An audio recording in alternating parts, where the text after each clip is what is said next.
Okay, B'Sha'ah Tova, we are starting siman Lamed Zayin. Let's start off with the tour, and then we'll go back a little bit to the sources. So the tour here says as follows. First of all, he starts off with a few words regarding the importance of putting on tefillin. So he says, "Gdola mitzvat tefillin shekol hamanichan ma'arich yamim shene'emar Hashem alehem yichyu." Okay, we'll soon see that inside. This is a Gemara in Masechet Menachot. So whoever puts on tefillin will have a long life.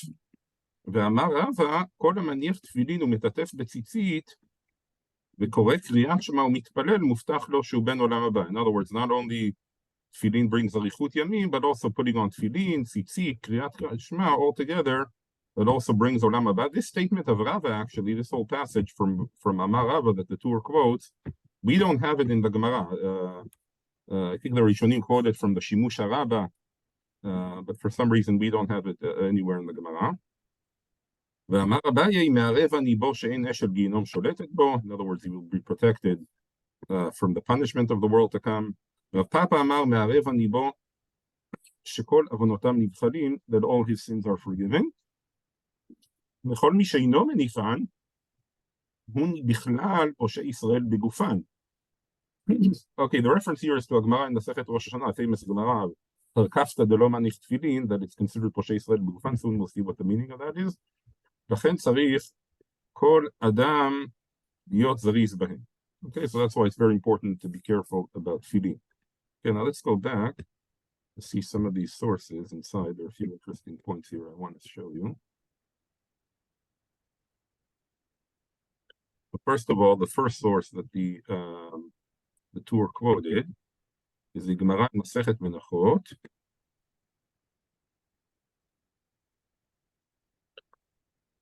מנחות במד' it says as follows, אמר איש לקיש, כל המניח תפילין מאריך ימים, שנאמר אדוני עליהם יחיו, ולכל בהן חיי רוחי ותכנימני והחייני.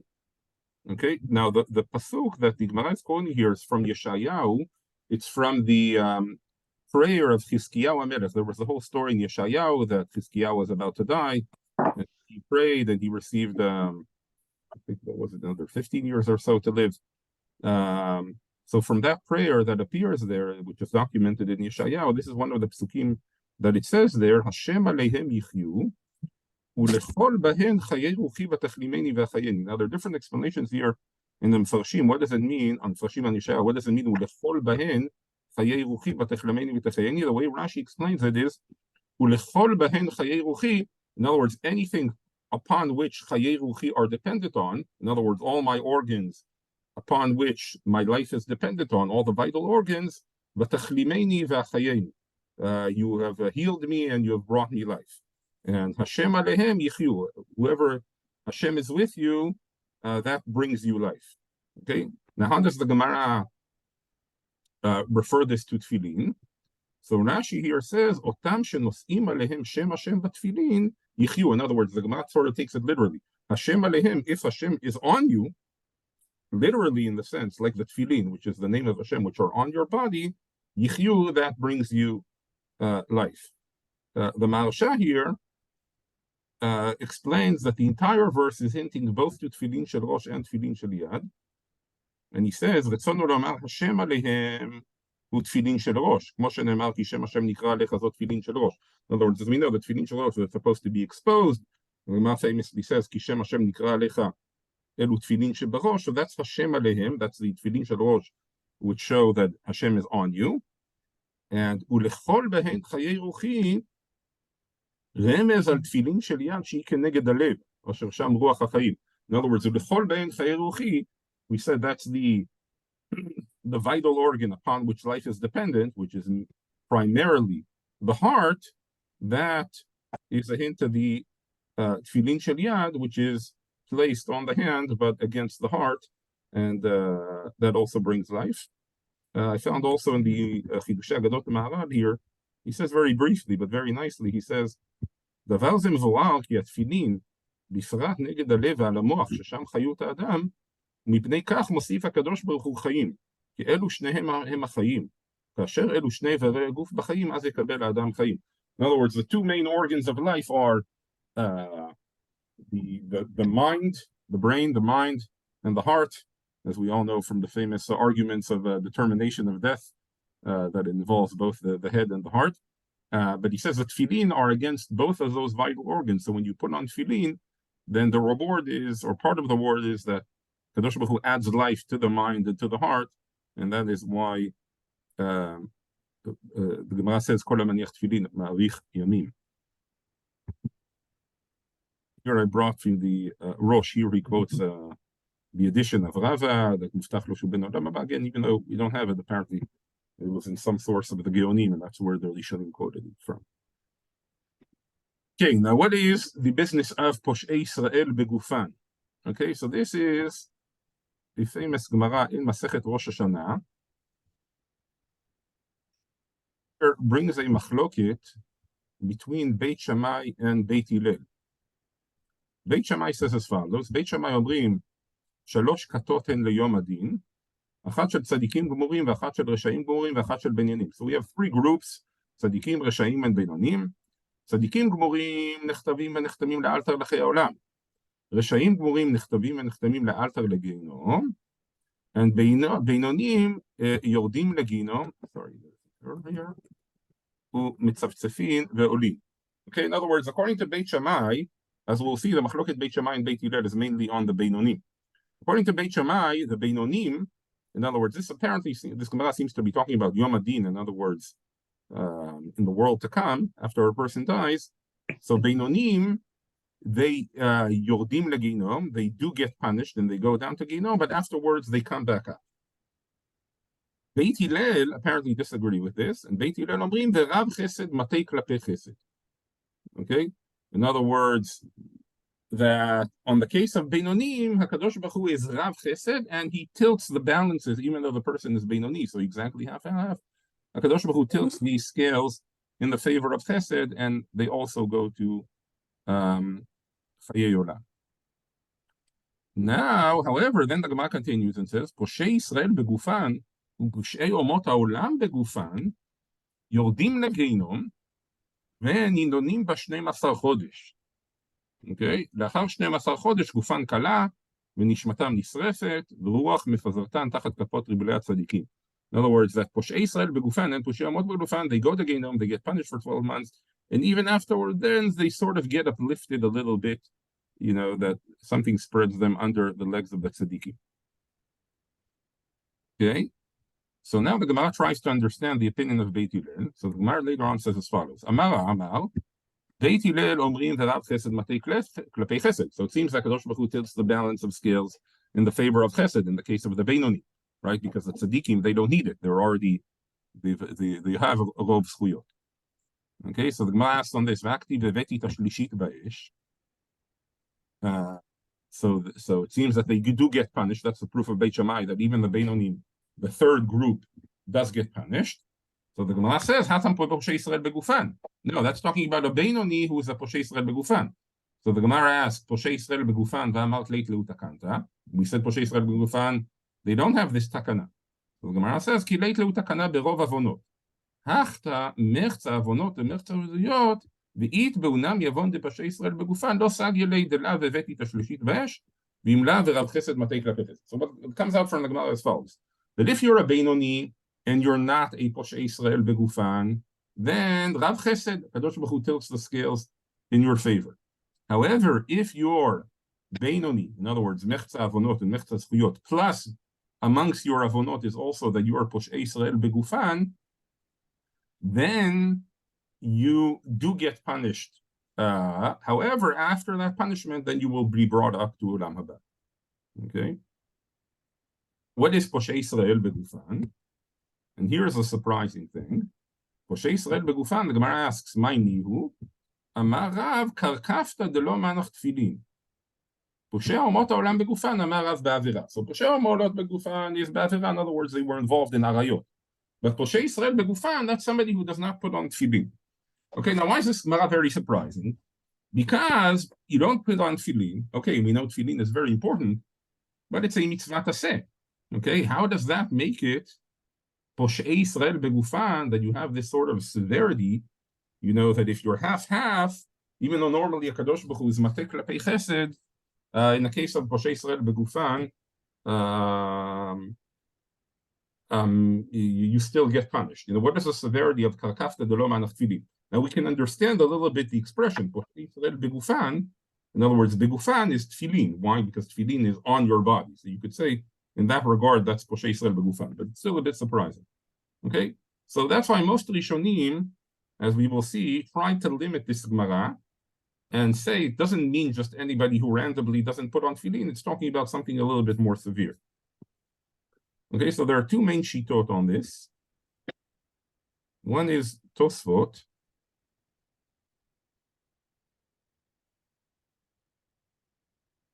So it says, "Kakafta de lo manach tefillin." So first of all, Tosfot says, "Im osek betorah kemeniach tefillin dami." Okay, so first of all, Tosfot says if you study Torah, that's also as if you've put on tefillin. The Rabbeinu Tam mefarish, דהכה כשהמצווה בזויה עליו, שמגונות עליו רצועות של תפילין שבראשו. Okay, in other words, according to Rabbeinu Tam, it's not just anybody who doesn't put on tefillin, but it's somebody who doesn't want to put on tefillin because he finds the idea of having tefillin on his head to be abhorrent or something like that, to be like some sort of repulsive. He doesn't want the tefillin on his head. Okay? אבל אם ירא להניח משום דבעינן גוף נקי כאלי שבר כנפיים כדאית בריש פרק במתומנין והוא דואג כל שעה שמא לא יוכל להיזהר לשמרה בתורה ובקדושה, הוודאי אין עליו דין פושעי ישראל בגופן. Okay? So Tosfot says, but what happens if you don't put on tefillin, not because you have something against tefillin, but because you feel you won't be able, because we know that tefillin, you can't have a sechadat, you can't be mafiach when you have tefillin. So if somebody feels that he won't be able to be careful enough while wearing tefillin, that's why he doesn't put on, then that's not considered Poshei Israel begufan.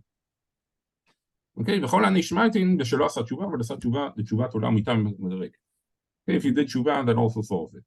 So it seems that Rabbeinu Tam understood Poshei Israel begufan as follows: Poshei Israel, pesha, right? We often say we have chet, avon, v'pesha, right? So pesha is somebody who is mored; he's rebelling against Hashem. So that's why apparently Rabbeinu Tam understood Karkafta de lo manach tefillin. It can't just be stam a person who doesn't put on tefillin. So it has to be that he's doing sort of as a sort of rebellion. Okay, so that's why he's saying it's somebody who's not putting on the tefillin because the mitzvah is bzuya alav. Okay, then Rabbeinu Tam brings a polar case of somebody who's not putting on tefillin out of respect to the tefillin. Okay, there could be cases in the middle, somebody who doesn't put on tefillin.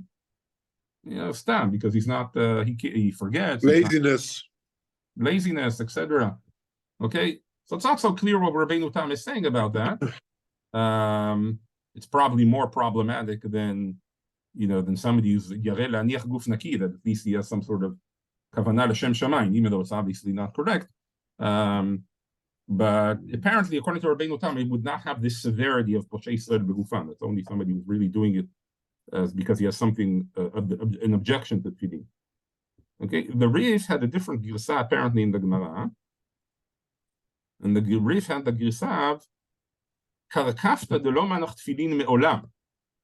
Okay, in other words, Poshei Israel begufan is somebody who never put on tefillin in his entire life. It's not talking about somebody who didn't put on tefillin for a few days, but somebody who never in his life put on tefillin. The Rambam also says that in Ilchot Shuvah, when he brings this whole idea of Beinonim, of Rav Chesed, he says also, Beinonim im haya bechlal mechza avonot shelahem, shelo haniach tefillin me'olam, dadin oto kefi cheto veyesh lo chelek le'olam haba. Okay, so he also says, like the Rif, that it's talking about somebody who has never put on tefillin. That's sort of Poshei Israel begufan, that they've never put on tefillin. Okay.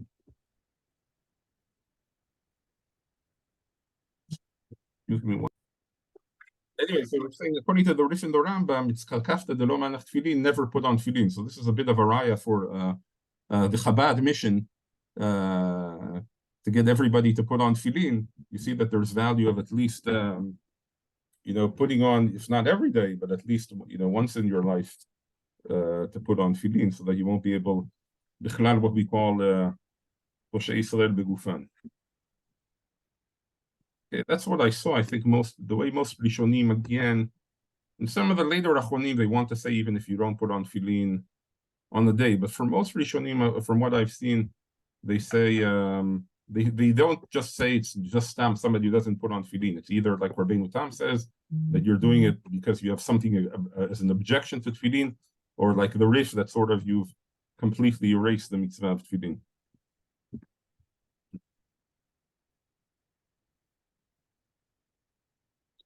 I read once somewhere that that's the reason why at least once in your life, even if you don't wear tefillin the Rabbeinu Tam, you should put on Rabbeinu Tam like once in your lifetime to be to that cheetah. Okay, if Rabbeinu Tam is right, so at least we won't be Poshei Israel begufan. Yeah. Can I ask, do we have any historical accounts of how, I mean, today I have the feeling that we are living in some sort of a luxury in compared to Chazal of the way we can access talits, tefillin. Do we know what was the really, how did people manage to get everybody's own tefillin after bar mitzvah? Just curious if there's any. It was very difficult. You see that from the discussions of the poskim, even in the Mishnah Berurah and our siman. He says, let's say, can I have one pair? First of all, there are discussions in the poskim, should I buy tefillin first, or should I buy tzitzit? Tefillin maybe I can borrow from somebody. You have all kinds of these things. So clearly they had a difficult time. But at the very least, if you can't afford, Mishnah Berurah and our siman, he says, let's say you have two sons, I can't afford tefillin for all of them, so I give one to one son, and then they'll share between them, etc. So yeah, for sure.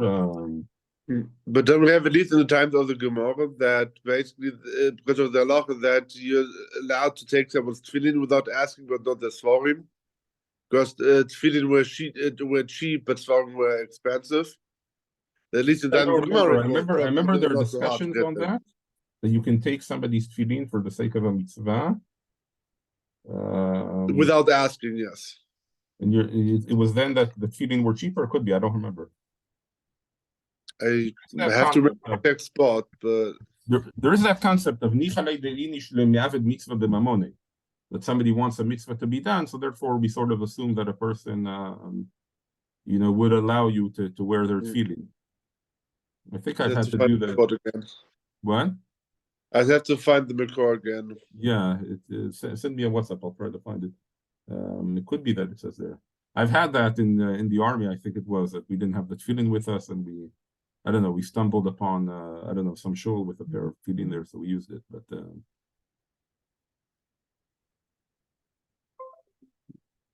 okay, but that's okay. Let's go on to the Mishnah Berurah now.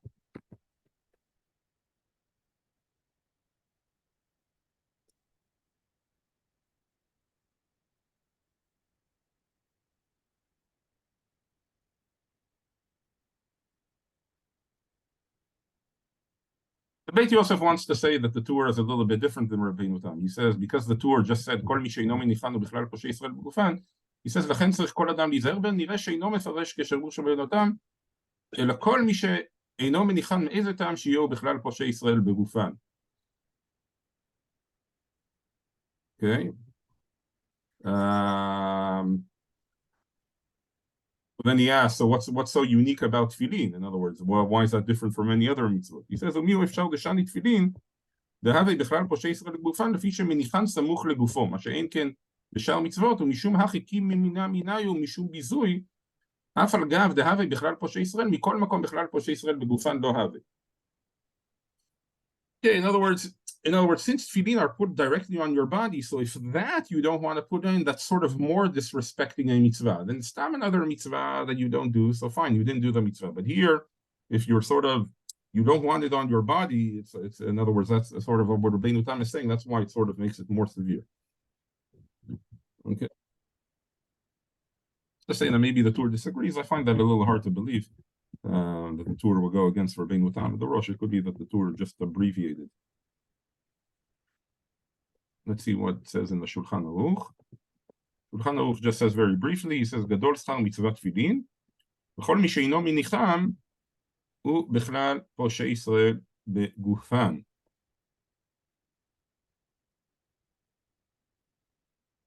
Here he says in סעיף קטן, פירוש אפילו מניעתו רק לפרקים, וכל שכן אם נבטל תמיד ממצווה זאת. That's the sheet of the Rif, that it's somebody who's always doesn't put it on.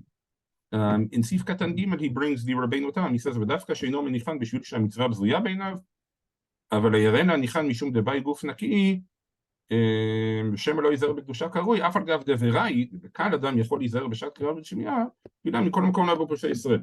In other words, the answer really to somebody who says, I can't be careful, is that at least put it on in Kriyat Shema and Tfilah, that you should be able to manage.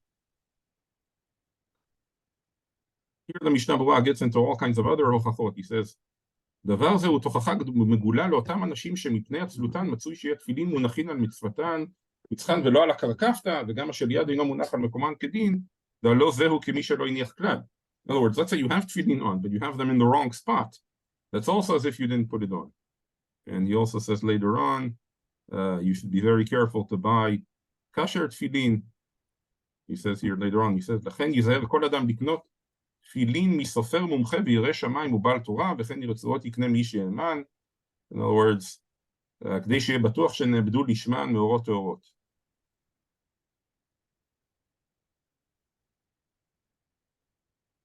See here, it was expensive. He says, בעוונותינו הרבים רבה המכשלה במה שקונים תפילין ורצועות ממאן דהוא, לפי שמוכרים בזול. ורובם אינם מרובעים, they're not squared, ועוד יתר קלקולים שמצוי בהן בעת כתיבתן, וכל ירא שמיים ייתן על ליבו, אם על מבושה וכליו הוא מהדר, שיהיו כתיקונם. Right, if you get yourself a nice suit, מכל שכן בחפצי שמיים שלא יצמצם ויחוס על הכסף, אלא יעדר, לקנות אותן שהם בוודאי כשרים אף שמחירם רב. Like you said, nowadays, I think the situation is much improved. Also, technology, I think, allows nowadays to make tefillin, which are much more mehudar than was in the past. The problem is still, like you see, like in our Kehilas, even if a bar mitzvah boy, the parents buy the son like a pair of tefillin, they buy like 350, 400 euro, things from the internet page, whatever, that is cheap. And once you open it up, it's not even close to being kosher. Oh, it's that bad. Yes, I once opened a pair of bar mitzvah tefillin. It had two words missing in the cloth. Oh my gosh. Completely missing, like not even something. And that was touching everything. So yeah. I mean, that's the other problem nowadays, that we have all the copy fake productions of everything in life. So it gets also to Tashmishei Kedusha, unfortunately. So you have to buy from a sofer that's trustworthy, or from one of these places that have a good hefsherim, whatever, that that supervise over.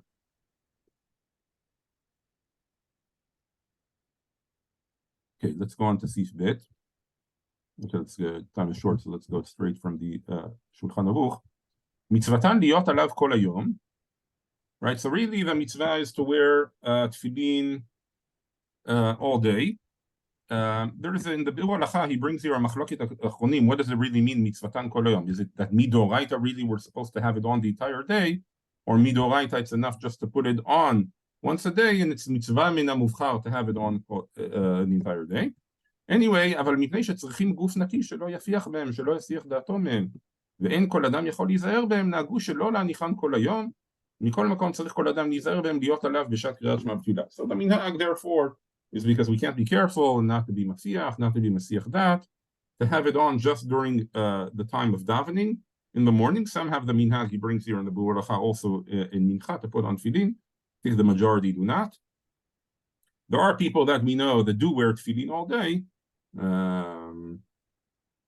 although they say that mishum yorah, it's better to do it covered. I know somebody that wears tefillin all day, but you can barely see it because he's got like they're very small, they're under his clothes, he's got like a hat that covers it somehow, so on the head, so you don't even notice that he's wearing tefillin. Wasn't there also Shaila eating while having tefillin on?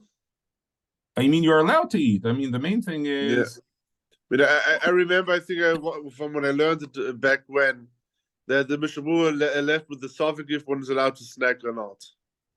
I don't know. I haven't seen that yet, but it could be. Didn't remember. Yeah. Thing is not not to be Messiach dat and not to be Messiach. That's what I know. Not aware of a problem to eat, but maybe we'll see it later on somewhere. Okay, finally, let's see the last seif. קטן היודע לשמור תפילין בטהרה, שלא יישן ושלא יפיח בהם, ושלא להיכנס בהם לבית הכיסא. Oh, by the way, there is an interesting discussion. I forgot to say it in Sif Aleph. I saw in the Dirshu, they quoted several Fornim that discuss what happens if a person turns out, he thought he was wearing tefillin, but like you said, it turns out that the tefillin he was wearing were pasul. Okay, again, innocently. He thought that he had a kasher pair of tefillin, one day he gets them checked, and now it turns out that all this time he didn't put on tefillin. So several Fornim tried to say, there's a Yerushalmi that says that somebody who thought to do a mitzvah and wasn't able to do it, mala ala katuv kilu asa. So they want to say, there's a tzad to say that since he thought he was fulfilling the mitzvah, and by not his fault, it turned out not, then at least in terms of reward and punishment, it will be considered as if he fulfilled the mitzvah. Okay, let's see the last one. קטן היודע לשמור תפילין בטהרה, שלא יישן ושלא יפיח בהם, אגב, ושלא להיכנס בהם לבית הכיסא, so the Mechaber rules, he has a discussion on this in the Beit Yosef. Basically, the simple halacha is that once a katan can wear tefillin properly, observe all the halachot of tefillin, then he should be wearing tefillin as an educational process. The Mechaber in the Beit Yosef, he brings a sheet of the Bala Itur that you should only put on tefillin once you're 13 years old, and that's what the Rama says. Hagav yesh omrim dahai katan, dafka shu ben yud gimel shanim v'yom echad. That's from the Ba'alitu, v'chen nagu ve'en l'shanot. So according to the Rama, no, you only start putting on tefillin on the day of the bar mitzvah. Here the Mishnah Berurah says, v'achshav nagu la'aniach bet o gimel chodashim kodem hazman. And now the minhag is to put it on 2 or 3 months beforehand. I think the Orach Chaim says 1 month. I know that by us, I think the minhag is 1 month before the bar mitzvah. At least that's what I did with my kids. I see around here that's the more prevalent minhag. In London S&P, I know they do like the Ramah, that they only put on tefillin on the day of the bar mitzvah. I don't know what the custom is by you. Probably also a month before, or around that, yeah. What? Around that, yes. Yeah. I think the idea of a month before, 2 or 3 months before, it's not. I think the Yemenites maybe even put on much earlier, like the Mechaber. But I think the idea of a month or 2 months before is to try to balance these two shitot. On the one hand, we're not so convinced about whether a katan would be yodea lishmo properly. So that's why we don't start in an earlier age, even though maybe at 12 or even 11, theoretically, it could be that a child is mature enough to be able to observe the halachot of tefillin. On the other hand, we don't want to start just on the day of the bar mitzvah. Why? Because it takes a bit of time, to get used to putting on tefillin, to learn how to do it, to put it on correctly in the correct spot, to get used to putting it every day. So that's why we sort of start a month before or 2 months before, to get the children up and running, so that when they reach the bar mitzvah, they're already in the groove of putting on tefillin. I once read that there's a minhag that orphans should wear tefillin from the 12th birthday, like the Bach. Orphans? Why? As I think it was like some schut for the nift or something like this. I don't know. Okay, you're right. The Bach says to put on the entire 12th year, but yeah. Here you can see in the Mishnah, the Orach here, what it was talking about. He says here, if I have 2 sons, do I have to buy a pair for each or one for them? So you can see it was difficult for them to get multiple pairs of tefillin.